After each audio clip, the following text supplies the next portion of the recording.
Everyone, আসসালামু আলাইকুম। আমি সাদিয়া আহমেদ। আমি কিরগিজস্তানের একটি স্বনামধন্য সরকারি মেডিকেল ইউনিভার্সিটি, যেটি কিরগিজ ন্যাশনাল ইউনিভার্সিটি নামে পরিচিত। আমি সেই কিরগিজ ন্যাশনাল ইউনিভার্সিটির ৩য় বর্ষে অধ্যয়নরত একজন মেডিকেল শিক্ষার্থী। তো নতুন একটি ভিডিওতে সবাইকে স্বাগতম। তো আশা করি তোমরা সবাই ভালো আছো, আমিও আলহামদুলিল্লাহ ভালো আছি। তো আজকে হয়তো বাংলাদেশের মেডিকেল এক্সামের রেজাল্ট দেওয়ার কথা, হয়তো আজকেও দিতে পারে বা আগামীকালকে দিতে পারে। তোমরা যারা এই মেডিকেল ভর্তি পরীক্ষায় উত্তীর্ণ হবে বা চান্স পাবে, তোমাদের সবাইকে স্বাগতম। এবং তোমরা যারা চান্স পাবে না তাদেরকেও স্বাগতম, কারণ একটি রেজাল্ট কখনোই একটা মানুষের জীবন নির্ধারণ করতে পারে না। হয়তো তোমার জন্য আরও ভালো কিছু সামনে আসে, বা তুমি আরও ভালো কিছু ডিজার্ভ করো, বা তুমি আরও ভালো কিছু সামনে পাবা। তো এর জন্য ভেঙে পড়া যাবে না, হতাশ হওয়া যাবে না। তো তোমার জন্য হয়তো আরও অনেক ভালো কিছু আছে, তোমার জন্য আমার আরও বেশি শুভকামনা এবং দোয়া। আমি প্রথমে বলেছি, বা আমি আমার বিগত ভিডিওগুলোতেও বলেছি, যে আমি কিরগিজস্তানের একটি স্বনামধন্য সরকারি মেডিকেল ইউনিভার্সিটিতে পড়াশোনা করি, যেটি ৯৯ বছর পুরাতন একটি ভার্সিটি।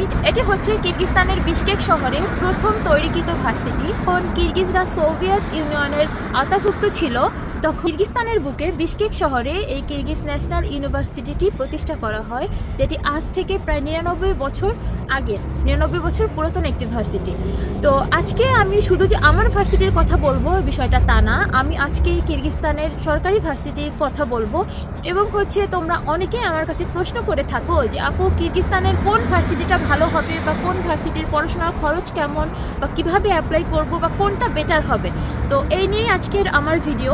তো আমি প্রথমেই বলি, কিরগিজস্তানের বিশকেক সিটিতে দুইটা সরকারি মেডিকেল ভার্সিটি, যেটা কিরগিজ ন্যাশনাল ইউনিভার্সিটি এবং কিরগিজ স্টেট মেডিকেল একাডেমি।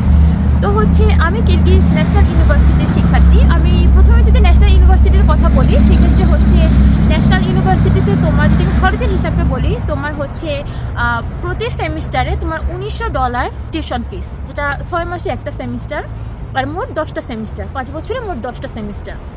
আর আর $১,০০০ হচ্ছে হোস্টেল ফিস। আর যদি আমি কিরগিজ স্টেট মেডিকেল একাডেমির কথা বলি, সেক্ষেত্রে এর হোস্টেল ফিস হচ্ছে $১,০০০, এবং পার সেমিস্টার এর টিউশন ফিস হচ্ছে $২৩০০। এই হচ্ছে খরচের হিসাব। তো ওইভাবে হিসাব করতে গেলে কিরগিজ স্টেটে তোমার আনুমানিক খরচটা একটু বেশি পড়ে যায়, আর কিরগিজ ন্যাশনালে তোমার খরচটা কম। আমি যদি দুইটা ভার্সিটির ভালো মানের হিসেবে যাই, সেক্ষেত্রে দুইটা ভার্সিটি ভালো মানের ভার্সিটি, দুটোই সরকারি ভার্সিটি। এর ল্যাব ফ্যাসিলিটি দুটোরই ভালো, দুটোরই তোমার টিচার প্যানেল ভালো। দুটো ভার্সিটি বিশ্বের সকল স্বাস্থ্য সংস্থা দ্বারা অ্যাপ্রুভ। এবং এখন তোমাদের অনেকের মধ্যে একটা প্রশ্ন থাকতে পারে যে আপু, আপনি কি এই দুইটা ভার্সিটিতেই শুধু অ্যাডমিশন করাতে পারেন, বা এমনটা কিছু, শুধু এর কথা কেন বলেন? ব্যাপারটা এরকম না। ব্যাপারটা তুমি যেখানেই পড়ো না কেন, একটা সরকারি ভার্সিটিতে অ্যাডমিশন নাও। কারণ আমি আমার আগের ভিডিওতেও বলেছি, তোমরা যারা আমার ইনবক্সে আসো তাদেরকেও বলি, বা এখনও বলতেছি, যে একটা সরকারি ভার্সিটির যেরকম ল্যাব ফ্যাসিলিটি, যেরকম একটা বেসরকারি ভার্সিটির ল্যাব ফ্যাসিলিটি কখনো সেম ওরকম হয় না।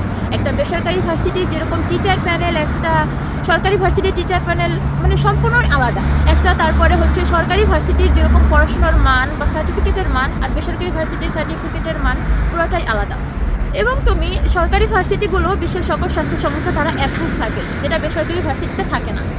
তো আর একটা বিষয় যেটা যে সরকারি ভার্সিটিগুলোতে কতদিন পর্যন্ত এখানকার অ্যাডমিশন ওপেন থাকে।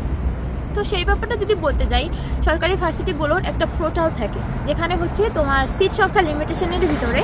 তো তোমার যখন তাদের সিট ফিল আপ হয়ে যাবে ভার্সিটির, তো সেই পোর্টাল অটোমেটিক্যালি অফ হয়ে যায়। যেটা যে কখন অফ হবে, সেটা আমরা ওভাবে নির্ধারিতভাবে বলতে পারছি না। হতে পারে আর 15 দিন, হতে পারে আর 1 সপ্তাহ, হতে পারে 1 মাস। তো এভাবে নির্ধারিত বলা যায় না। তো কিছু ক্ষেত্রে কিছু স্টুডেন্ট আমাকে এটা প্রশ্ন করো যে আপু, ওখানে তো তাহলে মার্চ পর্যন্ত অ্যাডমিশন নেওয়া যায়, বা তারপরে অ্যাডমিশন নেওয়া যায়। তো সেই ক্ষেত্রটা যে বেসরকারি ভার্সিটি আর সরকারি ভার্সিটির অ্যাডমিশনটা ভিন্ন। দেখা গেল যে সরকারি ভার্সিটির যেরকম পোর্টাল সিস্টেম আছে, বেসরকারি ভার্সিটির ওরকম কোনো পোর্টাল সিস্টেম নাই। যেমন ধরো, আমি যদি ওরকম উদাহরণস্বরূপ বোঝাতে যাই, বাংলাদেশে যখন সরকারি মেডিকেলের কারো চান্স হয়, তো চান্স হওয়ার পরে যাদের সরকারিতে হয় না, তারাই কিন্তু তারপর বেসরকারি ভার্সিটির দিকে ঝুঁকে। তো ব্যাপারটা ঠিক সেম ওইরকম, সরকারিতে যাদের হয় তাদের তো হলো, দেন সরকারিতে যাদের হয় না তারা তারপর বেসরকারির দিকে ঝুঁকে।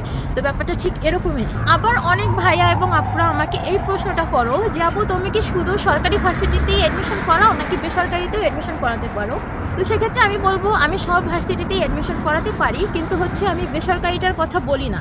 কারণ বেসরকারিগুলোর কথা কেন বলি না, কারণ হচ্ছে এগুলো হচ্ছে মানে সরকারি ভার্সিটির যেরকম তুমি ফ্যাসিলিটিগুলো পাবা, বেসরকারি ভার্সিটির ওইরকম ফ্যাসিলিটিগুলো পাবা না, বা সেগুলো হচ্ছে ভালো মানের ভার্সিটিও হয়ে থাকে না। আর তার জন্য তোমার পরবর্তী লাইফ কি বলে, তুমি যদি একটা সরকারি ভার্সিটিতে পড়ো, তোমার পরবর্তী লাইফে আর হচ্ছে ওরকম ফিরে তাকাতে হবে না। বা তোমার দেখা গেল একটা বেসরকারি ভার্সিটিতে পড়লা, দিন শেষে তোমার সার্টিফিকেটের কোনো মান নাই, সেক্ষেত্রে হচ্ছে তোমার টাকাগুলো মানে নষ্ট হয়ে গেল, তোমার এই যে সময়গুলো নষ্ট হয়ে গেল, তুমি চাইলেও আর এই সময়, এই টাকা বা এই মুহূর্তগুলো এগুলো আর ফিরে পাবে না। তো আমি হচ্ছে তার জন্য হচ্ছে বেসরকারিগুলো ওরকম সাজেস্ট করি না। তোমরা হচ্ছে আমার কাছে জিজ্ঞেস করতে আসলে আমি সবসময় বলি, যদি কষ্ট করে পড়বা, তারপর টাকা খরচ করে পড়বা, দিন শেষে একটা সরকারি ভার্সিটিতে পড়াশোনা করো, সেটা যে দেশ হোক না কেন, যে জায়গায় হোক না কেন, একটা সরকারি ভার্সিটিতে পড়াশোনা করো, সবসময়ের জন্য তোমার জন্য এটা বেস্ট একটা অপশন হবে। কিন্তু তারপরেও যদি কারো ইচ্ছা থাকে যে না আমি সরকারিতে পড়বো না, আমি বেসরকারিতে পড়বো, বা দিন শেষে হচ্ছে সরকারিতে চান্স হলো না, বেসরকারিতে সে অ্যাডমিশন নিবে, সেক্ষেত্রে হচ্ছে তোমাদের অ্যাডমিশন করাই দেওয়া যাবে, সমস্যা নাই। আর তোমরা যারা কিরগিজস্তানের মেডিকেলে, যেটা সরকারি হোক বা বেসরকারি হোক, তোমরা যারা অ্যাডমিশন নিতে চাও তারা আমার সাথে যোগাযোগ করতে পারো। সেক্ষেত্রে হচ্ছে আমার হোয়াটসঅ্যাপ নাম্বার এবং ফেসবুক আইডির লিঙ্ক ডিসক্রিপশন বক্সে দেওয়া থাকবে। তোমরা তোমাদের ডকুমেন্টসগুলো দিয়ে তোমরা এখানে একটা সিট কনফার্ম করতে পারো এবং তোমরা এখানে অ্যাডমিশন নিতে পারো, পূরণ করতে পারো তোমার ডাক্তার হওয়ার স্বপ্ন।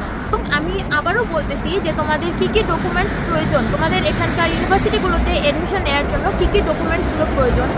তো সেটা হচ্ছে তোমার এসএসসি এইচএসসি মার্কশিট, তোমার এক কপি হোয়াইট ব্যাকগ্রাউন্ড পিকচার, আর তোমার ভ্যালিড জিমেল, এইগুলো তুমি প্রথম অবস্থায় দিয়ে তুমি হচ্ছে কি বলে তোমার অ্যাডমিশন কনফার্ম করবে। এই ডকুমেন্টসগুলো দেওয়ার 3 ওয়ার্কিং ডেজের মধ্যে তোমার হচ্ছে অ্যাডমিশন লেটার চলে আসবে। আর হচ্ছে তোমার পাসপোর্ট দিয়ে হচ্ছে তুমি তোমার ভিসার জন্য আবেদন করবে। যদি তোমার পাসপোর্টটা আগে করা থাকে সেক্ষেত্রে সকল ডকুমেন্টসের সাথে তুমি তোমার পাসপোর্ট একসাথে দিয়ে দিবা। আর যদি পাসপোর্ট করা না থাকে সেক্ষেত্রে খুব দ্রুতভাবে পাসপোর্টটা করে ফেলবা, কারণ হচ্ছে ভিসার জন্য যেমন পাসপোর্ট দিয়ে আবেদন করতে হয়, তেমনই সরকারি ভার্সিটির একটা পোর্টাল থাকে যেখানে হচ্ছে তোমার কি বলে তোমার পাসপোর্ট দিয়ে তোমার সেই পোর্টালে আবেদন করতে হয় এবং সেই পোর্টালে নাম আসে তখন। আর হচ্ছে তুমি ভিসার জন্য আবেদন করার 7 কর্মদিবসের মধ্যে তুমি তোমার ভিসা পেয়ে যাবে। আর রেজাল্ট খারাপ হলে তোমরা কেউ মন খারাপ করবে না, ভালো খারাপ সবটাই আল্লাহর হাতে, হয়তো সামনে তোমার জন্য এর থেকেও ভালো কিছু ডিজার্ভ করবে। আর তোমরা যদি কেউ কিরগিজস্তানে হচ্ছে অ্যাডমিশন নিতে চাও, সেটা সরকারি হোক বেসরকারি হোক, যে কোনো ভার্সিটিতে আমার সাথে যোগাযোগ করতে পারো। সেক্ষেত্রে আমার হোয়াটসঅ্যাপ নাম্বার এবং ফেসবুক আইডির লিঙ্ক ডিসক্রিপশন বক্সে দেওয়া থাকবে। তো আজকে আমার ভিডিওটা হয়তো অনেকটা বড় হয়ে গেছে, এতক্ষণ কষ্ট করে দেখার জন্য তোমাদের সবাইকে অনেক ধন্যবাদ।